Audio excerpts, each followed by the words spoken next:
Subtítulo: Dentes de ferro sobre o Brasil. Para os Estados Unidos, sai mais barato o ferro que recebem do Brasil ou da Venezuela do que o ferro que extraem do seu próprio subsolo. Mas esta não é a chave do desespero americano para se apoderar das jazidas de ferro no exterior. A captura das minas fora de fronteiras constitui, mais do que um negócio, um imperativo de segurança nacional. O subsolo norte-americano está ficando, como vimos, exausto. Sem ferro, não se pode fazer aço, e 80% da produção industrial dos Estados Unidos contém, de uma forma ou de outra, aço. Quando, em 1969, se reduziram os abastecimentos do Canadá, isso se refletiu de imediato no aumento das importações de ferro da América Latina. A Serra Bolívar, na Venezuela, é tão rica que a terra lhe arranca a US Steel Co.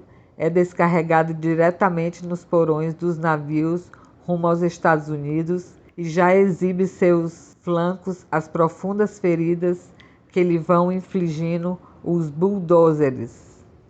A empresa calcula que contém cerca de 8 bilhões de dólares em ferro.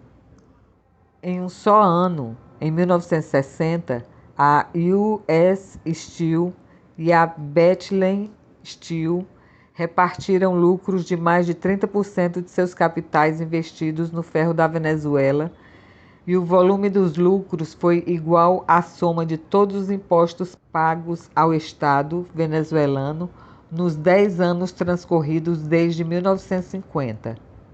Como ambas as empresas vendem o ferro com destino às suas próprias usinas siderúrgicas nos Estados Unidos, não têm o menor interesse em defender os preços. Ao contrário, convém que a matéria-prima seja a mais barata possível. A cotação internacional do ferro, que caíra em linha vertical entre 1958 e 1964, estabilizou-se relativamente nos anos posteriores e permanece estancada. Enquanto isso, o preço do aço não parou de subir. O aço se produz nos centros ricos do mundo e o ferro nos subúrbios pobres. O aço paga salários de aristocracia operária e o ferro de áreas de mera subsistência. Graças à informação que recolheu e divulgou, lá pelo ano de 1910, o Congresso Internacional de Geologia, reunido em Estocolmo, os homens de negócios dos Estados Unidos puderam, pela primeira vez, avaliar as dimensões dos tesouros escondidos sob o solo de uma série de países, um dos quais, talvez o mais tentador, era o Brasil. Muitos anos depois, em 1948, a Embaixada dos Estados Unidos criou um cargo novo no Brasil, o adido mineral, que de entrada teve pelo menos tanto trabalho como o adido militar ou cultural, tanto que rapidamente foram designados 2 adidos minerais em vez de um. Em 1952, o acordo militar assinado com os Estados Unidos proibiu o Brasil de vender as matérias-primas de valor estratégico, como o ferro, aos países socialistas. Esta foi uma das causas da trágica queda do presidente Getúlio Vargas, que desobedeceu esta imposição, vendendo ferro à Polônia e à Tchecoslováquia em 1953 e 1954 a preços muito altos do que os que pagavam os Estados Unidos. Em 1957, a Randa Ming Co. comprou por 6 milhões de dólares a maioria das ações de uma empresa britânica, a St. John Ming Co., que se dedicava à exploração do ouro de Minas Gerais desde os longínquos tempos do Império. A St. John operava no Vale de Paraopeba, onde há a maior concentração de ferro do mundo inteiro, avaliada em 200 bilhões de dólares. A empresa inglesa não estava legalmente habilitada para explorar esta riqueza fabulosa, nem estaria a Rana, de acordo com disposições claras, constitucionais e legais que Osni Duarte Pereira enumera em sua obra sobre o tema. Contudo, este foi, segundo se soube logo, o negócio do século. George Humphrey, diretor-presidente da RANA, era então membro proeminente do governo dos Estados Unidos como secretário do Tesouro e como diretor do Ex-Bank, o banco oficial para o financiamento das operações de comércio exterior. A St. John havia solicitado um empréstimo ao Ex-Bank e não teve sorte até que a RANA se apoderou da empresa. Desencadearam-se, a partir de então, as mais furiosas pressões sobre os sucessivos governos do Brasil. Os diretores advogados ou assessores de RANA, Lucas Lopes, José Luiz Bulhões Pedreira, Roberto Campos, Mário da Silva Pinto, Otávio Gouveia de Bulhões, eram também membros do nível mais alto do governo do Brasil e continuaram ocupando cargos de ministros, embaixadores ou diretores de serviços nos ciclos seguintes. A RANA não tinha escolhido mal seu Estado-Maior. O bombardeio se fez cada vez mais intenso para que se reconhecesse à RANA o direito de explorar o ferro que pertencia, a rigor, ao Estado. No dia 21 de agosto de 1961, o presidente Jânio Quadros assinou uma resolução que anulava as ilegais autorizações dadas de favor à RANA e restituía as jazidas de ferro de Minas Gerais à Reserva Nacional. 4 dias depois, os ministros militares obrigaram Jânio Quadros a renunciar. Abre aspas. Forças terríveis se levantaram contra mim, fecha aspas, dizia o texto da renúncia. O levante popular encabeçado por Leonel Brizola em Porto Alegre frustrou o golpe dos militares e colocou no poder o vice-presidente João Goulart. Quando, em julho de 1962, um ministro quis pôr em prática o decreto fatal contra a RANA, que tinha sido mutilado no Diário Oficial, o embaixador dos Estados Unidos, Lincoln Gordon, enviou a Goulart um telegrama protestando com viva indignação pelo atentado que o governo ameaçava cometer contra os interesses de uma empresa norte-americana. O Poder Judiciário ratificou a validade da resolução de Quadros, porém Goulart vacilava. Enquanto isto, o Brasil dava os primeiros passos para estabelecer um entreposto de minerais no Adriático com o intuito de abastecer de ferro vários países europeus, socialistas e capitalistas. A venda direta de ferro implicava um desafio insuportável para as grandes empresas que manejavam os preços em escala mundial. O entreposto nunca se tornou realidade, porém outras medidas nacionalistas, como a restrição à drenagem dos lucros das empresas estrangeiras, foram colocadas em prática e proporcionaram estopins à explosiva situação política. A espada de Damocles da resolução de Quadros permanecia em suspenso sobre a cabeça de RANA. Por fim, o golpe de Estado explodiu no último dia de março de 1964, em Minas Gerais, que casualmente era o cenário das jazidas de ferro em disputa. Abre aspas. Para a RANA, escreveu a revista Fortune, a revolta que derrubou Goulart na primavera passada chegou como um desses resgates de último minuto pelo primeiro da cavalaria. Fecha aspas.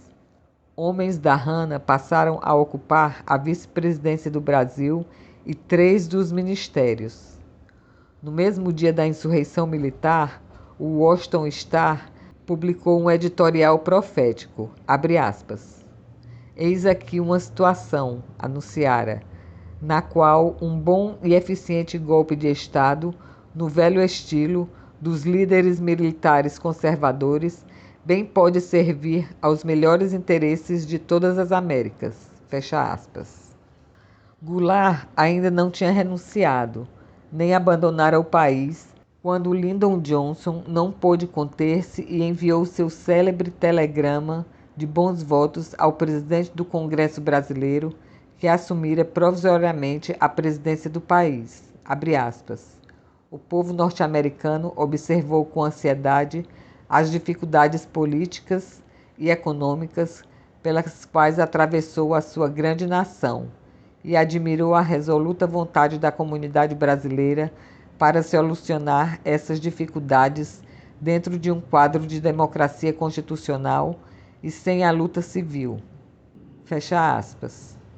Pouco mais de um mês havia transcorrido quando o embaixador Lincoln Gordon, que percorria eufórico os quartéis, pronunciou um discurso na Escola Superior de Guerra, afirmando que o triunfo da conspiração de Castelo Branco, abre aspas, poderia ser incluído à proposta do Plano Marshall, o bloqueio de Berlim, a derrota da agressão comunista na Coreia e a solução da crise de mudança da história mundial de meados do século XX, fecha aspas. Um dos membros militares da Embaixada dos Estados Unidos oferecera ajuda material aos conspiradores pouco antes da denotação do golpe, e o próprio Gordon tinha-lhes sugerido que os Estados Unidos reconheceriam um governo autônomo se fosse capaz de sustentar-se 2 dias em São Paulo. Não vale a pena gastar testemunhos sobre a importância que teve no desenvolvimento e desenlace dos acontecimentos a ajuda econômica americana, da qual, de resto, nos ocuparemos mais tarde, ou da assistência dos Estados Unidos no plano militar ou sindical. Depois que se cansaram de lançar na fogueira ou no fundo da Baía de Guanabara os livros de autores tais como Dostoiévski, Tolstói ou Gorky, e após terem condenado ao exílio, à prisão ou à morte uma quantidade incontável de brasileiros, o recém-instalado regime militar de Castelo Branco pôs mãos à obra, entregou o ferro e todo o resto. A Hanna recebeu seu decreto em 24 de dezembro de 1964. Este presente de Natal não só lhe outorgava todas as seguranças para explorar em paz as jazidas de Paraopeba, mas, além disso, apoiava os planos da empresa para ampliar um porto próprio a 66 quilômetros do Rio de Janeiro e para construir uma ferrovia destinada ao transporte do ferro. Em outubro de 1965, a Hanna formou um consórcio com a Bethlehem Steel para explorar em comum o ferro concedido. Este tipo de aliança, frequente no Brasil, não pôde ser formalizada nos Estados Unidos, porque ali as leis a proíbem. O incansável Lincoln Gordon tinha posto fim à tarefa. Todos já estavam felizes e o conto havia acabado, e passou a presidir uma universidade em Baltimore. Em abril de 1966, Johnson designou seu substituto, John Tuthill, ao fim de vários meses de vacilação, e explicou que tinha demorado porque, para o Brasil, necessitava de um bom economista. A U.S. Steel não ficou atrás, porque iam deixá-la sem convite para o jantar. Antes de que se passasse muito tempo, se associou com a empresa estatal, a Companhia Vale do Rio Doce, que, em certa medida, se converteu assim em seu pseudônimo oficial. Por esta via, a U.S. Steel obteve, resignando-se a nada mais do que 49% das ações, a concessão das agidas de ferro da Serra dos Carajás, na Amazônia. Sua magnitude é, segundo afirmam os técnicos, comparável à coroa de ferro de Hanna Bethlehem, em Minas Gerais. Como de costume, o governo aduziu que o Brasil não dispunha de capitais para realizar a exploração por conta própria. Subtítulo: O petróleo, as maldições e as façanhas. O petróleo é, com o gás natural, o principal combustível dos países que põem em marcha o mundo contemporâneo, uma matéria-prima de crescente importância para a indústria química e o material estratégico primordial para as atividades militares. Nenhum outro imã atrai tantos capitais estrangeiros como o ouro negro, nem existe outra fonte tão fabulosa de lucros. O petróleo é a riqueza mais monopolizada em todo o sistema capitalista.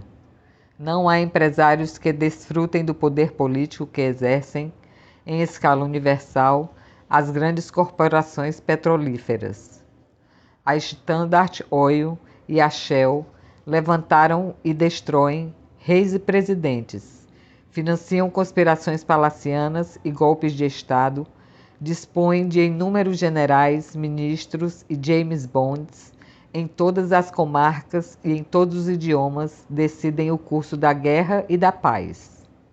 A Standard Oil de New Jersey é a maior empresa industrial do mundo capitalista. Fora dos Estados Unidos, não existe nenhuma empresa industrial mais poderosa do que a Royal Dutch Shell. As filiais vendem o petróleo cru às subsidiárias, que o refinam e vendem os combustíveis às sucursais para a sua distribuição. O sangue não sai. Em todo o circuito fora do aparelho circulatório interno do cartel, que além disso possui os oleodutos e grande parte da frota de petróleo nos 7 mares. Manipulam-se preços em escala mundial para reduzir os impostos a pagar e aumentar os lucros a cobrar. O petróleo cru aumenta sempre menos do que o refinado. Com o petróleo ocorre, como acontece com o café ou com a carne, que os países ricos ganham muito mais por se darem ao trabalho de consumir do que os países pobres em produzi-los. A diferença é de 10 por 1.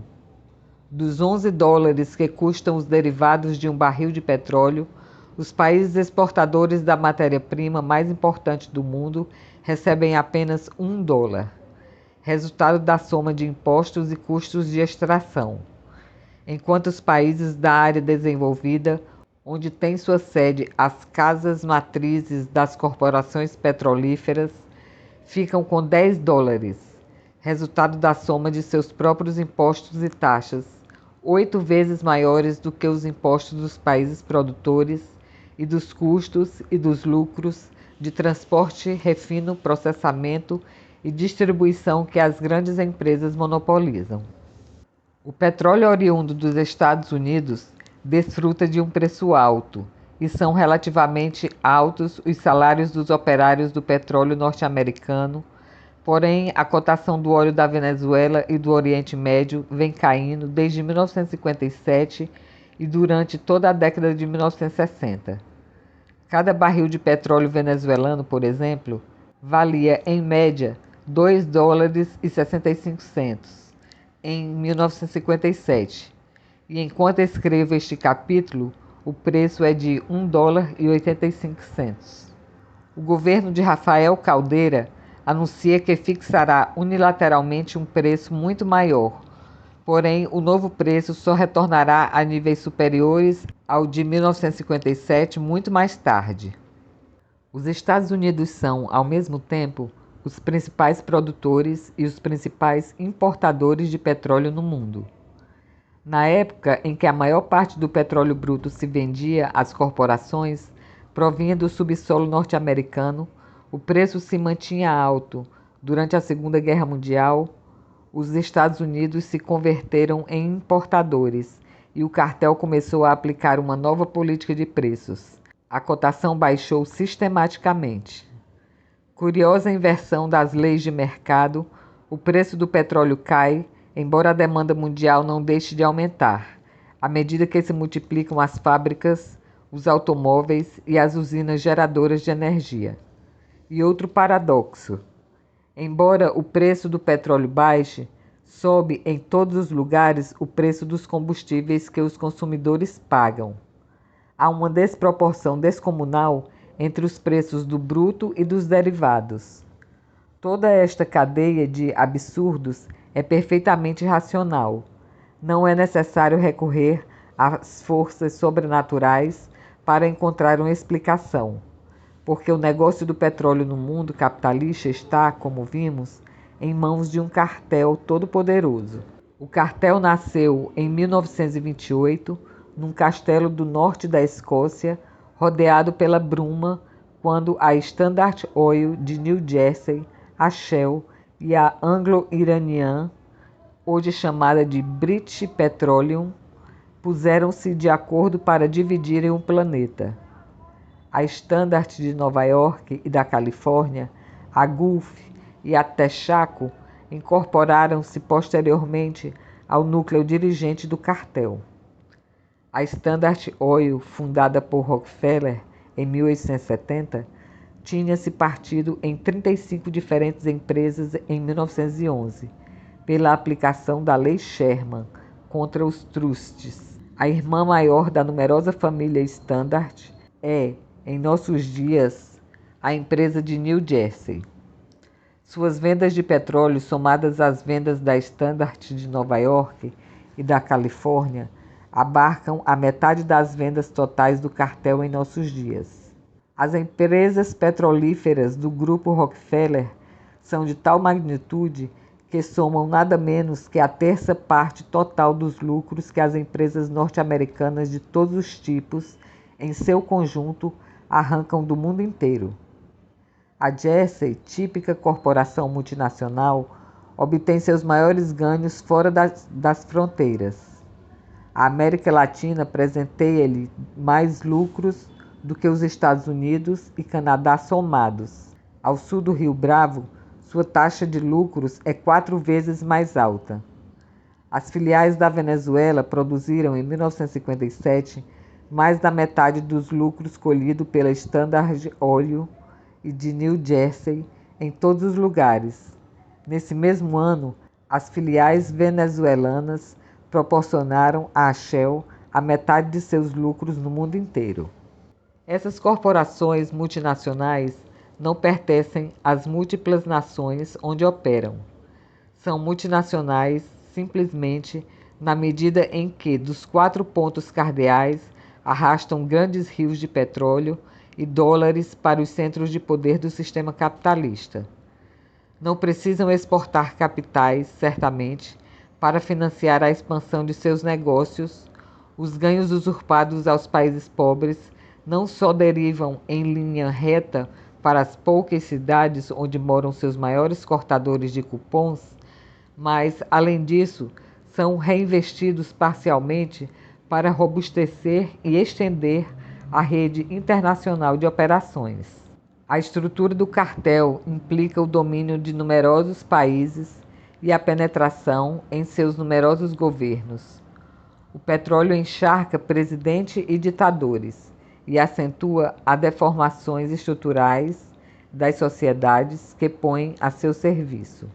São empresas que decidem, com um lápis sobre o mapa do mundo, quais serão as zonas de exploração e quais são as reservas, e são elas que fixam os preços que cobrarão os produtores e pagarão os consumidores. A riqueza natural da Venezuela e de outros países latino-americanos, com petróleo no subsolo, objetos do assalto e saque organizados, converteu-se em principal instrumento de sua servidão política e sua degradação social. Esta é uma longa história de façanhas e de maldições, infâmias e desafios. Cuba proporcionava, por vias complementares, suculentos ganhos à Standard Oil de New Jersey. A Jersey comprava o petróleo bruto da Creole Petroleum, sua filial na Venezuela, refinava e o distribuía na ilha, tudo a preços que melhor lhe convinha para cada uma das etapas. Em outubro de 1959, em plena efervescência revolucionária, o Departamento de Estado enviou uma nota oficial a Havana, na qual expressava a sua preocupação pelo futuro das inversões norte-americanas em Cuba. Começavam os bombardeios dos aviões piratas procedentes do norte, e as relações estavam tensas. Em janeiro de 1960, Eisenhower anunciou a redução da cota cubana de açúcar e, em fevereiro, Fidel Castro assinou um acordo comercial com a União Soviética para trocar açúcar por petróleo e outros produtos a bom preço para Cuba. A Jersey, a Shell e a Texaco se negaram a refinar o petróleo soviético. Em julho, o governo cubano interveio e nacionalizou sem indenização alguma. Encabeçadas pela Standard Oil de New Jersey, as empresas começaram o bloqueio. Ao boicote de pessoal qualificado se somou o boicote de peças de reposição essenciais para as maquinarias e o boicote dos fretes. O conflito era uma prova de soberania e Cuba venceu altivamente. Deixou de ser, ao mesmo tempo, uma estrela na constelação da bandeira dos Estados Unidos e uma peça na engrenagem mundial da Standard Oil. O México sofreu, 20 anos antes, um embargo internacional decretado pela Standard Oil de New Jersey e pela Royal Dutch Shell. Em 1939 e 1942, o cartel dispôs o bloqueio das exportações mexicanas de petróleo e dos abastecimentos necessários para seus postos e refinarias. O presidente Lázaro Cárdenas nacionalizara as empresas. Nelson Rockefeller, que em 1930 tinha se formado economista, escrevendo tese sobre as virtudes da sua Standard Oil, viajou para o México para negociar um acordo, porém Cárdenas não voltou atrás. A Standard e a Shell, que dividiram o território mexicano, atribuindo-se à primeira, o norte, e à segunda, o sul, não só se negavam a aceitar as resoluções da Suprema Corte na aplicação das leis trabalhistas mexicanas, mas, além disso, arrasaram as jazidas da famosa faja de ouro a uma velocidade vertiginosa e obrigaram os mexicanos a pagar por seu próprio petróleo preços mais altos do que aqueles que cobravam nos Estados Unidos e Europa por este mesmo petróleo. Em poucos meses, a febre exportadora esgotara brutalmente muitos postos que poderiam continuar produzindo durante 30 ou 40 anos. Abre aspas. Tiraram do México, escreve O'Connor, seus depósitos mais ricos e só lhe deixaram uma coleção de refinarias antiquadas, campos exaustos, a pobreza da cidade de Tampico e recordações amargas, fecha aspas. Em menos de 20 anos, a produção tinha se reduzido a uma quinta parte. O México ficou com uma indústria decrépita, orientada para a demanda externa e com 14 mil operários. Os técnicos se foram e até desapareceram os meios de transporte. Cárdenas converteu a recuperação do petróleo em grande causa nacional e salvou a crise à força de imaginação e coragem. Pemex, Petróleos Mexicanos, a empresa criada em 1938, encarregada de toda a produção e mercado, é hoje a maior empresa não estrangeira de toda a América Latina. À custa dos lucros que a Pemex produziu, o governo mexicano pagou vultosas indenizações às empresas entre 1947 e 1962, a despeito de que, como bem diz Jesus Silva Herzog, abre aspas, o México não é devedor dessas companhias piratas, mas credor legítimo, fecha aspas. Em 1949, a Standard Oil interpôs seu veto ao empréstimo que os Estados Unidos concederiam à Pemex, e muitos anos depois, já fechadas as feridas por obra das generosas indenizações, a Pemex viveu uma experiência semelhante ante o Banco Interamericano de Desenvolvimento. O Uruguai foi o país que criou a primeira refinaria estatal na América Latina. A ANCAP, Administração Nacional de Combustíveis, Álcool e Portland, nasceu em 1931 e o refino e a venda de petróleo bruto figuravam entre as suas funções principais. Era a resposta nacional a uma longa história de abusos do truste no Rio Prata. Paralelamente, o Estado assinou a compra de petróleo barato na União Soviética. O cartel financiou de imediato uma furiosa campanha de desprestígio contra a empresa industrial do Estado uruguaio e começou a sua tarefa de extorsão e ameaça. Afirmava-se que o Uruguai não encontraria quem lhe vendesse maquinarias e que ficaria sem petróleo bruto, que o Estado era um péssimo administrador e que não poderia encarregar-se de tão complicado negócio. O golpe palaciano de 1933 emitia certo cheiro de petróleo.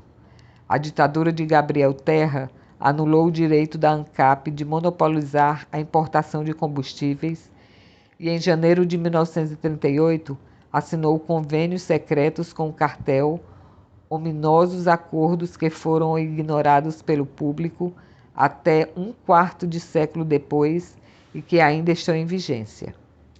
De acordo com seus termos, o país é obrigado a comprar 40% do petróleo bruto sem licitação e aonde indicarem a Standard Oil, Shell, Atlantic e Texaco nos preços que o cartel fixar. Além disso, o Estado, que conserva o monopólio do refino, paga todos os gastos das empresas, incluindo a propaganda, os salários privilegiados e os luxuosos móveis de seus escritórios. Abre aspas. Isso é progresso, fecha aspas. Canta a televisão e o bombardeio dos anúncios não custa a Standard Oil nem um só centavo. O advogado do Banco da República tem também a seu cargo as relações públicas da Standard Oil. O Estado paga-lhes os 2 salários. Por volta de 1939, a refinaria da ANCAP levantava as suas torres chamejantes. A empresa fora mutilada gravemente, mal acabava de nascer, como vimos, porém constituía ainda um exemplo de desafio vitorioso ante as pressões do cartel. O chefe do Conselho Nacional de Petróleo do Brasil, General Horta Barbosa, viajou para Montevidéu e se entusiasmou com a experiência. A refinaria uruguaia tinha pago quase a totalidade de seus gastos de instalação durante o primeiro ano de trabalho. Graças aos esforços do general Barbosa, somados ao fervor de outros militares nacionalistas, a Petrobras, a empresa estatal brasileira, pôde iniciar suas operações em 1953 ao grito de, abre aspas, o petróleo é nosso, fecha aspas. Atualmente, a Petrobras é a maior empresa do Brasil. Explora, extrai e refina o petróleo brasileiros, porém, a Petrobras também foi mutilada. O cartel lhe arrebata ainda parte de 2 grandes fontes de ganhos. Em primeiro lugar, a distribuição de gasolina, lubrificantes, querosene e diversos fluidos. Um estupendo negócio que a Esso, Shell e Atlantic manejam por telefone sem maiores dificuldades e com tão bom resultado que este é, depois da indústria automobilística, o item mais forte da inversão americana no Brasil. Em segundo lugar, a indústria petroquímica, generoso manancial de lucros, que foi desnacionalizada pelo governo do Marechal Castelo Branco. Recentemente, o cartel desencadeou uma estrepitosa campanha destinada a despojar a Petrobras do monopólio do refino. Os defensores da Petrobras recordam que a iniciativa privada, que antes tinha campo livre, não se ocupara de petróleo brasileiro antes de 1953 e procuraram devolver à frágil memória do público um episódio bem ilustrativo da boa vontade dos monopólios.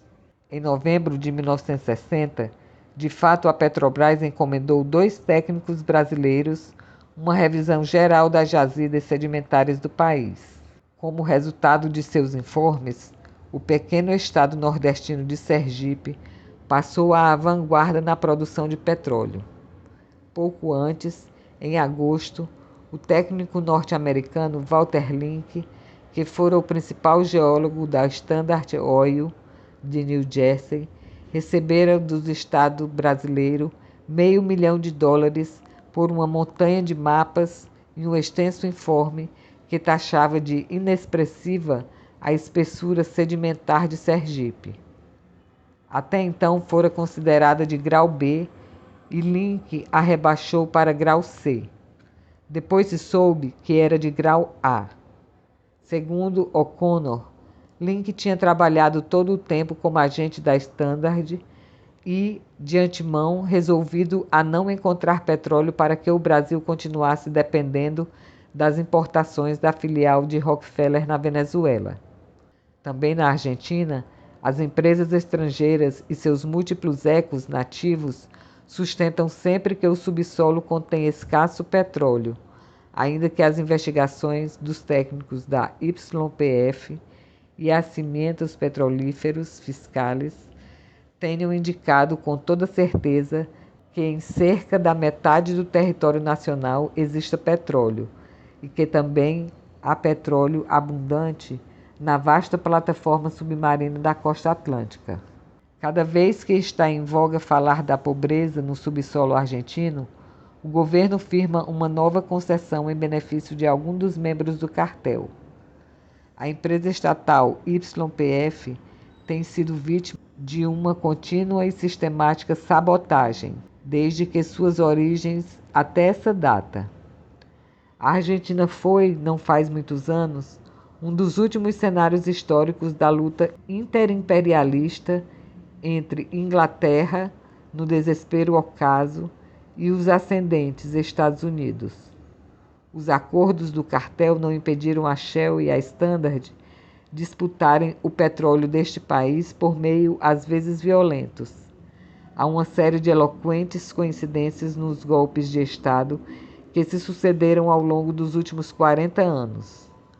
O Congresso argentino se dispunha a votar a Lei de Nacionalização do Petróleo em 6 de setembro de 1930, quando o caudilho nacionalista Hipólito Yrigoyen foi derrubado da presidência do país pela quartelada de José Félix Uriburu.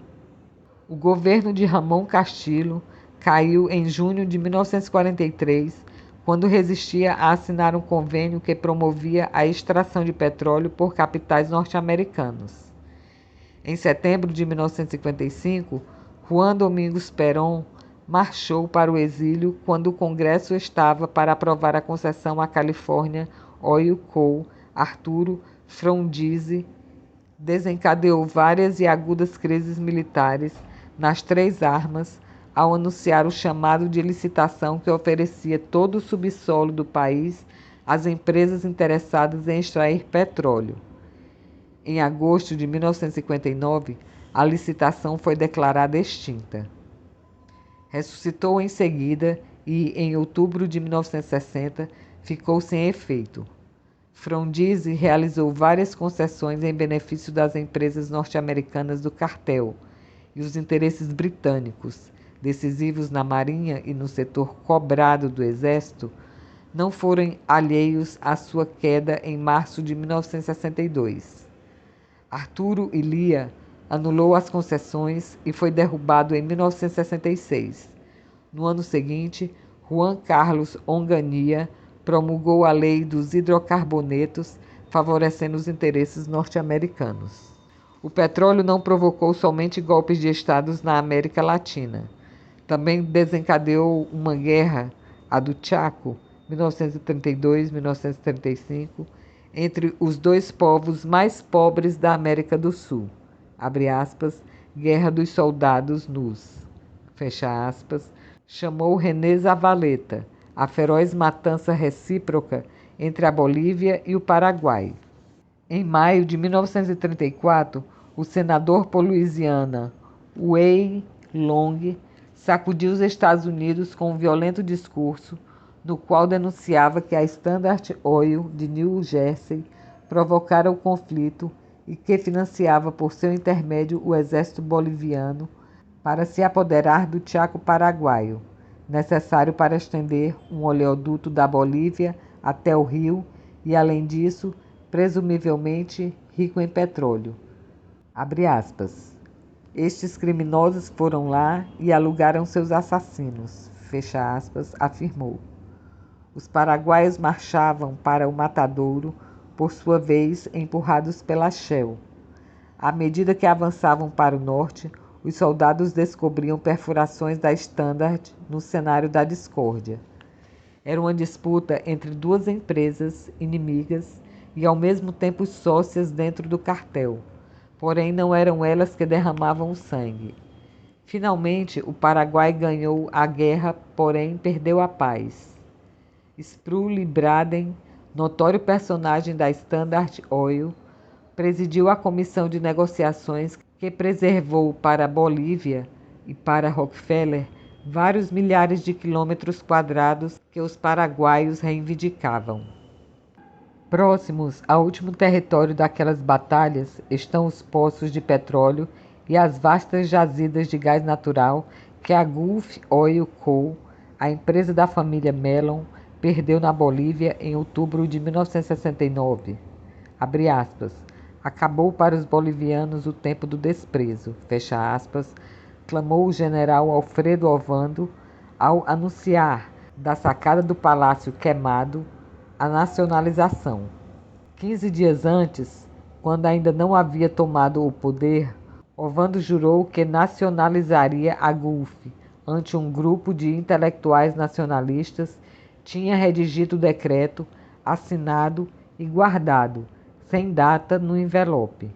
E 5 meses antes, no Canadon del Arc, o helicóptero do general René Barrientos havia se chocado contra os fios do telégrafo e ido a pique. A imaginação não teria sido capaz de inventar uma morte tão perfeita. O helicóptero era um presente pessoal da Gulf Oil Co. O telégrafo pertence, como se sabe, ao Estado. Junto com Barrientos, arderam pastas cheias de dinheiro que ele levava para distribuir, nota por nota, entre os camponeses e algumas metralhadoras que logo pegaram fogo e começaram a regar uma chuva de balas em torno do helicóptero incendiado, de tal modo que ninguém pôde chegar perto para resgatar o ditador enquanto se queimava vivo. Além de decretar a nacionalização, Ovando derrogou o Código do Petróleo, chamado Código Davenport, em homenagem ao advogado que o redigira em inglês. Para a elaboração do código, a Bolívia tinha obtido, em 1956, um empréstimo dos Estados Unidos. Em compensação, o Ex-Bank, o sistema bancário privado de Nova York e o Banco Mundial responderam sempre negativamente às solicitações de crédito para o desenvolvimento do YPFB, a empresa petrolífera do Estado. O governo norte-americano fazia sempre a causa das corporações petrolíferas privadas. Em função do código, a Gulf recebeu, então, por um prazo de 40 anos, a concessão dos campos mais ricos em petróleo de todo o país. O código fixava uma ridícula participação do Estado nos lucros da empresa. Por muitos anos, apenas 11%. O Estado era sócio nos gastos do concessionário, mas não tinha nenhum controle sobre esses gastos, e chegou-se a uma situação extrema em matéria de oferendas. Todos os riscos eram para a YPFB e nenhum para a Gulf. Na carta de intenções assinada pela Gulf em fins de 1966, durante a ditadura de Barrientos, estabeleceu-se de fato que, nas operações conjuntas com a YPFB, a Gulf receberia o total de seus capitais investidos na exploração de uma área, se não encontrasse petróleo. Se o petróleo aparecesse, os gastos seriam recuperados com a exploração posterior, porém já de entrada figurariam no passivo da empresa estatal, e a Gulf fixaria esses gastos a seu critério. Nesta mesma carta de intenções, a Gulf se atribuiu também, com toda a tranquilidade, a propriedade das jazidas de gás que nunca lhes foram concedidas. O subsolo da Bolívia contém muito mais gás do que petróleo. O general Barrientos distraiu-se, foi o suficiente. Um simples passe de mãos para decidir o destino da principal reserva de energia da Bolívia. Entretanto, a prática não tinha acabado. Um ano antes de que o general Alfredo Ovando expropriasse a Gulf na Bolívia, outro general nacionalista, Juan Velasco Alvarado, estatizara as jazidas e a refinaria da International Petroleum Co., filial da Standard Oil de New Jersey, no Peru. Velasco tinha o poder à frente de uma junta militar e na crista da onda de um grande escândalo político. O governo de Fernando Belaúnde Terry havia perdido a página final do convênio de Talara, subscrito entre o Estado e a IPC. A página 11, misteriosamente evaporada, continha a garantia de preço mínimo e a empresa norte-americana deveria pagar pelo petróleo bruto nacional em sua refinaria. O escândalo não terminava ali. Ao mesmo tempo, revelou-se que a subsidiária da Standard fraudara o Peru em mais de US$ 1 milhão ao longo de meio século por meio dos impostos e incentivos, além de outras variadas formas de fraude e corrupção. O diretor da IPC tinha se encontrado com o presidente Belaúnde em 60 oportunidades, antes de chegar ao acordo que provocou o levante militar. Durante 2 anos, enquanto as negociações avançavam, rompiam-se e começavam de novo, o Departamento de Estado suspendera todo tipo de ajuda ao Peru. Virtualmente, não restou tempo para reativar a ajuda, porque a claudicação selou a sorte do presidente acossado. Quando a empresa de Rockefeller apresentou o seu protesto ante a Corte Judicial peruana, o povo jogou moedinha nos rostos de seus advogados. A América Latina é uma caixa de surpresas. Não se esgotará nunca a capacidade de assombro desta região torturada pelo mundo. Nos Andes, o nacionalismo militar ressurgiu com ímpeto, como um rio subterrâneo longamente escondido. Os mesmos generais que hoje estão levando adiante, num processo contraditório e certo, uma política de reforma e de afirmação patriótica, aniquilaram pouco antes os guerrilheiros. Muitas bandeiras dos caídos foram recolhidas assim, por seus próprios vencedores. Os militares peruanos regaram com napalm algumas zonas guerrilheiras em 1965 e fora a International Petroleum Co., filial da Standard Oil de New Jersey, quem lhes tinha fornecido a gasolina e o know-how para que elaborassem as bombas na base aérea de Las Palmas, perto de Lima. A empresa não podia pressentir o que a esperava. Subtítulo: O Lago de Maracaibo no bucho dos grandes abutres de metal. Embora a sua participação no mercado mundial tenha se reduzido à metade da última década, a Venezuela continua sendo a maior exportadora de petróleo da América Latina. Da Venezuela provém quase a metade dos ganhos dos capitais norte-americanos, subtraem de toda a América Latina. Este é um dos países mais ricos do planeta e também um dos mais pobres e violentos. Ostenta a renda per capita mais alta da América Latina e possui a rede de rodovias mais completas e ultramoderna em proporção à quantidade de habitantes. Nenhuma outra nação do mundo bebe tanto uísque escocês. As reservas de petróleo, gás e ferro de seu subsolo oferecem à exploração imediata poderiam multiplicar por 10 a riqueza de cada um dos venezuelanos. Em suas vastas terras virgens, poderia caber inteira a população da Alemanha ou Inglaterra. As sondas extrairiam, em meio século, uma renda petroleira tão fabulosa que duplica os recursos do Plano Marshall para a reconstrução da Europa.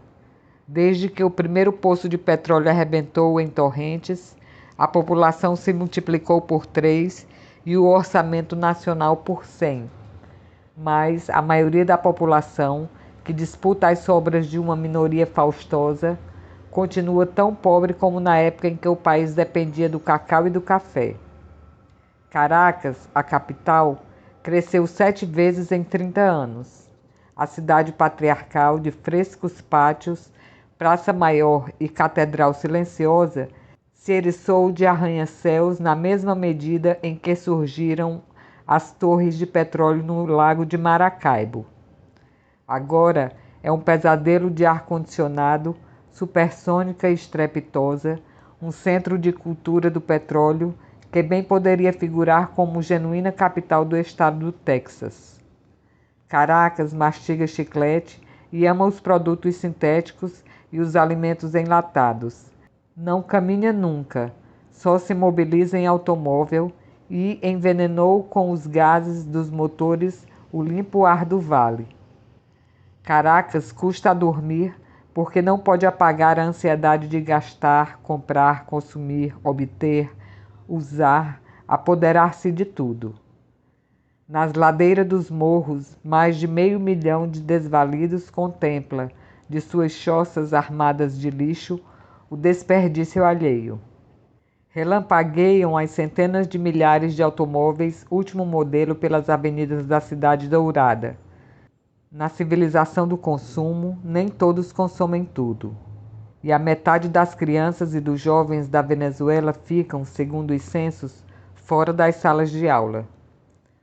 3,5 milhões de barris de petróleo produz a Venezuela por dia para colocar em movimento a maquinaria industrial do mundo capitalista. Porém, as diversas filiais da Standard Oil, a Shell, a Gulf e a Texaco não exploram as 4/5 partes de suas concessões, que continuam sendo reservas virgens, e mais da metade do valor das exportações não volta nunca ao país. Os folhetos de propaganda da Creole Standard Oil exaltam a filantropia da corporação na Venezuela, nos mesmos termos que proclamava as suas virtudes em meados do século XVIII. A Real Companhia Guipuzcoana. Os lucros arrancados desta grande vaca leiteira só são comparáveis em proporção ao capital investido, com as que no passado obtinham os mercadores de escravos ou os corsários. Nenhum país produziu tanto para o capitalismo mundial em tão pouco tempo. A Venezuela drenou uma riqueza que, segundo Rangel, excede a que os espanhóis usurparam de Potosí ou os ingleses da Índia. A primeira Convenção Nacional de Economistas revelou que os ganhos reais das empresas petrolíferas na Venezuela ascenderam, em 1961, a 38% e em 1962 a 48%, embora as taxas de lucro que as empresas denunciavam em seus balanços eram de 15% e 17%, respectivamente. A diferença corre por conta da mágica da contabilidade e das transferências ocultas. Na complicada relojoaria do negócio petrolífero, é muito difícil calcular o volume dos lucros que se ocultam por trás da baixa artificial da cotação do petróleo bruto, que do poço à bomba de gasolina circula sempre pelas mesmas veias, e por trás da alta artificial dos gastos de produção, onde se computam salários de fábula e inflacionados custos de propaganda. O certo é que, segundo cifras oficiais, na última década, a Venezuela não registrou o ingresso de novas inversões do exterior, mas, pelo contrário, uma sistemática desinversão. A Venezuela sofre a sangria de mais de 700 milhões de dólares anuais, convictos e confessos como rendas do capital estrangeiro. As únicas inversões novas provêm dos lucros que o próprio país proporciona. Enquanto isto, os custos da extração de petróleo vão baixando em linha vertical, porque cada vez as empresas ocupam menos mão de obra. Só entre 1959 e 1962 se reduziu em mais de 10 mil a quantidade de operários. Ficaram pouco mais de 30 mil em atividade e, em fins de 1970, o petróleo ocupava nada mais do que 23 mil operários. A produção, em compensação, cresceu muito nesta última década. Como consequência da desocupação crescente, aguçou-se a crise dos acampamentos petrolíferos no Lago de Maracaibo. O lago é um bosque de torres. Dentro das armações de ferros cruzados, o implacável movimento de cabeça dos bate-estaca gera, há meio século, toda a opulência e toda a miséria da Venezuela. Junto com os bate-estaca, ardem as mechas, queimando impunemente o gás natural que o país se dá ao luxo de presentear a atmosfera. Encontram-se bate-estacas até nos fundos das casas e nas esquinas das ruas das cidades que apareceram aos jorros como petróleo nas costas do lago. Ali o petróleo tinge de negro as ruas e as roupas, os alimentos e as paredes, e até as profissionais do amor usam apelidos petrolíferos, tais como a tubeira ou a quatro válvulas, a guindaste ou a rebocadora. Os preços das roupas ou da comida são, aqui, mais altos do que em Caracas. Essas aldeias modernas, tristes de nascimento, porém, ao mesmo tempo aceleradas pela alegria do dinheiro fácil, descobriram já que não têm destino. Quando morrem os poços, a sobrevivência se converte em milagre. Ficam os esqueletos das casas, as águas oleosas de veneno matando peixes e lambendo as zonas abandonadas. A desgraça atinge também as cidades que vivem da exploração dos poços em atividade, pelas demissões em massa e mecanização crescente. Abre aspas. Por aqui o petróleo nos passou por cima, diziam os povoadores de Lagunilas em 1966. Para nós, se não viessem estas máquinas, teria sido melhor, fecha aspas.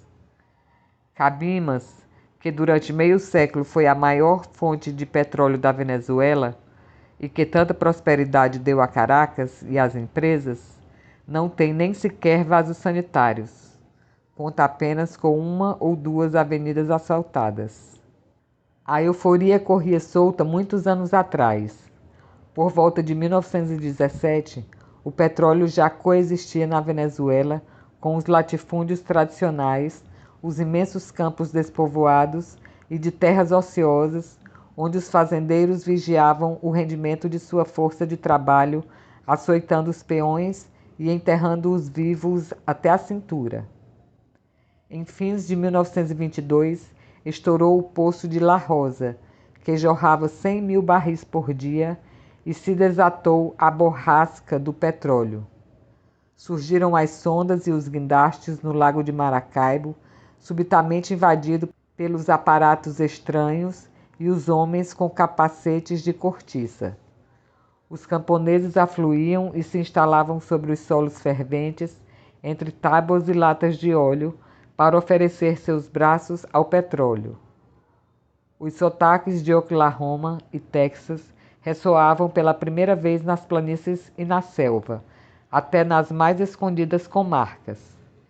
73 empresas surgiram de repente. O rei do carnaval de concessões era o ditador Juan Vicente Gomes, um pecuarista dos Andes que ocupou seus 27 anos de governo, de 1908 a 1935, fazendo filhos e negócios. Enquanto as torrentes negras nasciam aos borbotões, Gomes extraía ações de seus bolsos cheios e com eles recompensava seus amigos, parentes e cortesãos, o médico que lhe custodiava a próstata e os generais que lhe custodiavam as costas, os poetas que cantavam a sua glória e o arcebispo que lhe outorgava permissão especial para comer carne na Sexta-feira Santa. As grandes potências cobriam o peito de Gomes com lustrosas condecorações. Era preciso alimentar os automóveis que invadiam os caminhos do mundo. Os afilhados do ditador vendiam as concessões a Shell, Standard Oil ou Gulf. O tráfico de influências e de subornos impulsionou a especulação e a fome de subsolos. As comunidades indígenas foram despojadas de suas terras e muitas famílias de agricultores perderam, por bem ou por mal, as suas propriedades. A Lei do Petróleo de 1922 foi regida pelos representantes de 3 firmas dos Estados Unidos. Os campos de petróleo estavam cercados e tinham polícia própria. Proibia-se a entrada de quem não tivesse ficha de inscrição nas empresas.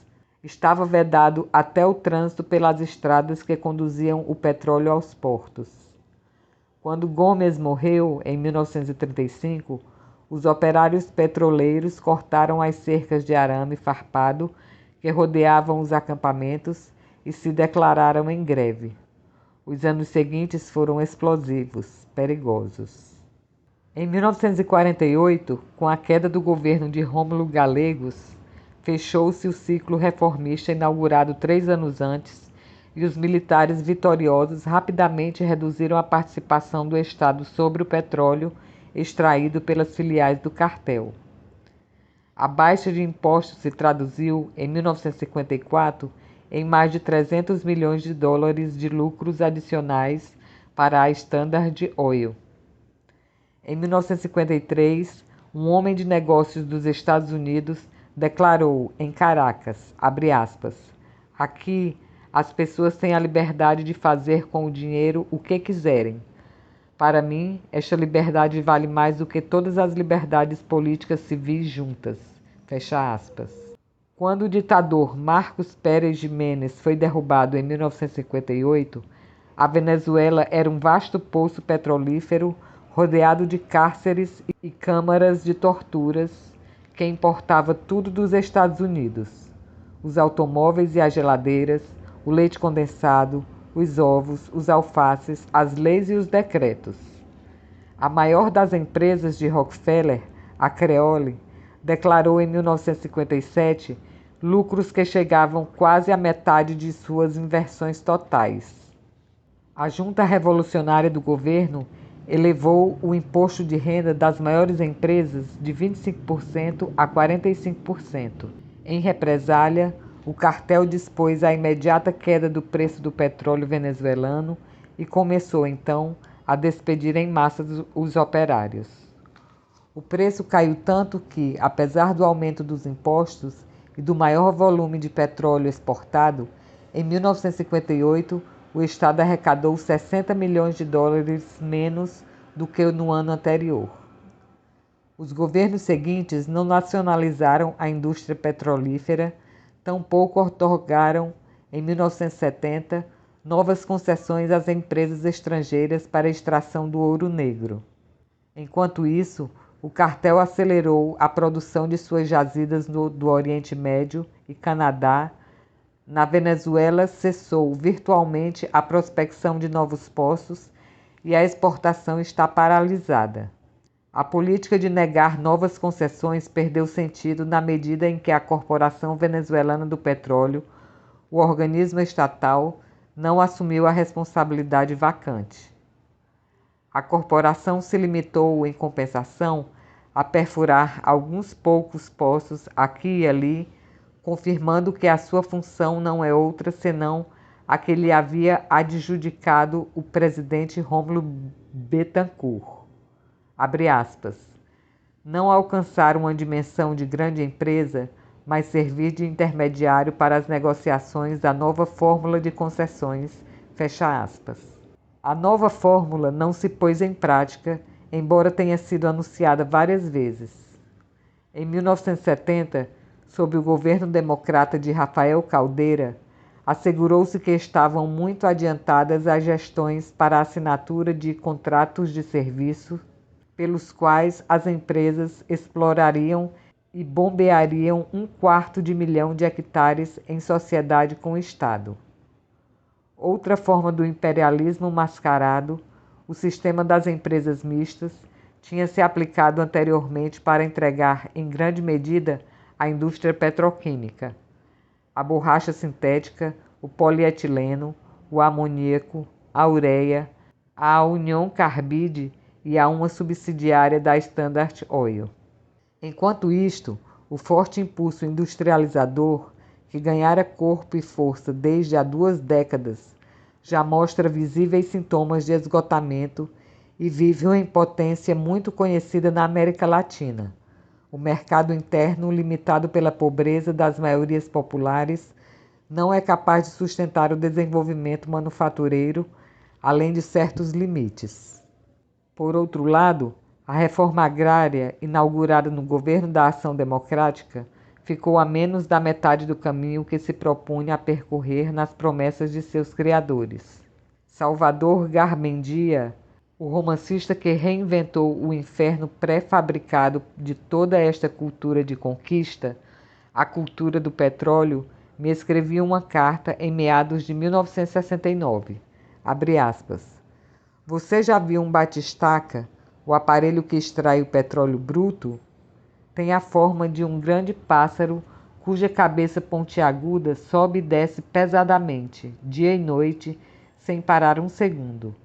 É o único abutre que não come merda. O que acontecerá quando ouvirmos o ruído característico do sorvedor acabar o líquido?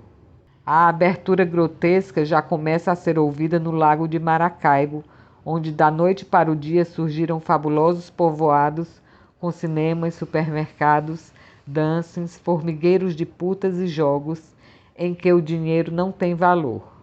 Há pouco fiz um passeio por lá e senti o embrulho no estômago. O cheiro de morto e de sucata é mais forte do que o do óleo. Os povoados estão semidesertos, carcomidos, todos ulcerados pela ruína, as ruas enlodadas, as lojas em escombros.